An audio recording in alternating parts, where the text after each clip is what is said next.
വിഷയാൻ വിഷയങ്ങളെ ഇന്ദ്രിയസുഖങ്ങളെ പുംസധ്യായത മനുഷ്യൻ ധ്യാനിക്കുന്നു.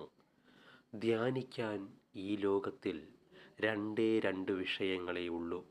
ഒന്ന് വിഷയങ്ങൾ, മറ്റൊന്ന് ഈശ്വരൻ. നാം അന്വേഷിക്കുന്നത് സുഖമാണ്, ശാശ്വതമായ ആനന്ദം. ഒന്നിൽ നിന്നും നമുക്കത് ലഭിക്കുന്നില്ല, പക്ഷേ നിരന്തരം അന്വേഷിച്ചു കൊണ്ടിരിക്കുകയുമാണ്. ഇതം സർവം ഈശാവാസ്യം എന്ന പ്രമാണം ഉണ്ടെങ്കിലും നാം ഒരു വിഷയത്തെ സമീപിക്കുന്നത് ഈശ്വരൻ എന്ന ഭാവനയോടെയാണോ? അല്ല.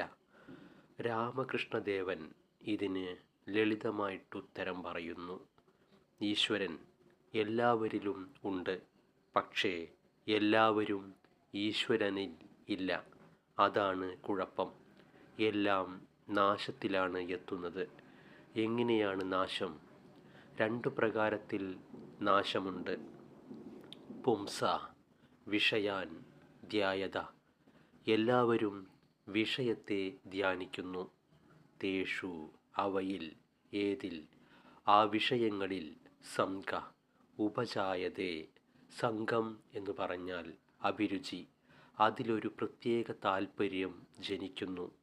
നിരന്തരം കാണുന്ന സമയത്ത് അതൊന്നു വേണം, പോകണം, കാണണം എന്നുള്ള അഭിരുചി ഉണ്ടാകുന്നു. സംഘ. ആ സംഘത്തിൽ നിന്ന് കാമ സംജായതേ. ആഗ്രഹം, തൃഷ്ണ ഉണ്ടാകുന്നു. ഇവിടെ ഗീത പറയുന്നത് ആകസ്മികമായി ഒന്നും തന്നെ സംഭവിക്കുന്നില്ല എന്നതാണ്. എല്ലാം ധ്യാനിച്ച് ഉറപ്പിച്ചിട്ടുള്ളതാണ്. സാഹചര്യം വന്നപ്പോൾ ചെയ്തു എന്നൊന്നില്ല.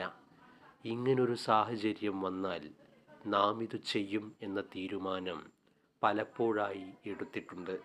ആദ്യം ധ്യാനം, ധ്യാനത്തിൽ നിന്ന് സംഘം, സംഘത്തിൽ നിന്ന് കാമം, കാമത്തിൽ നിന്ന് ക്രോധം.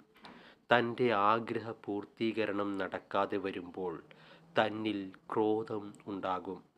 താനൊരു വസ്തു സ്വന്തമാക്കാൻ പോകുമ്പോൾ തനിക്കത് ലഭിക്കാതെ മറ്റൊരാൾ സ്വന്തമാക്കുമ്പോൾ തന്നിലുണ്ടാകുന്ന വികാരമാണ് ക്രോധം. സാഹചര്യങ്ങളെ ആരാണോ അനുകൂലമായി ഉപയോഗിക്കുന്നത് അവൻ ഈശ്വരാനുഗ്രഹത്തിന് പാത്രീഭൂതനാണ്.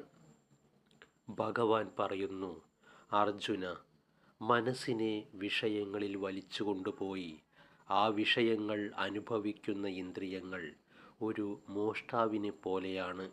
അത് അവ അപഹരിക്കുന്നു. നാം പോലും അറിയാതെ നമ്മളെ അതിലേക്ക് വലിച്ചിഴയ്ക്കുന്നു. അതുകൊണ്ട് അങ്ങേയറ്റം ശ്രദ്ധയോടുകൂടി ഇരിക്കേണ്ടിയിരിക്കുന്നു. ഓം ശ്രീ ഗുരുഭ്യോ നമഃ. ഹരി ഓം തത്സത്.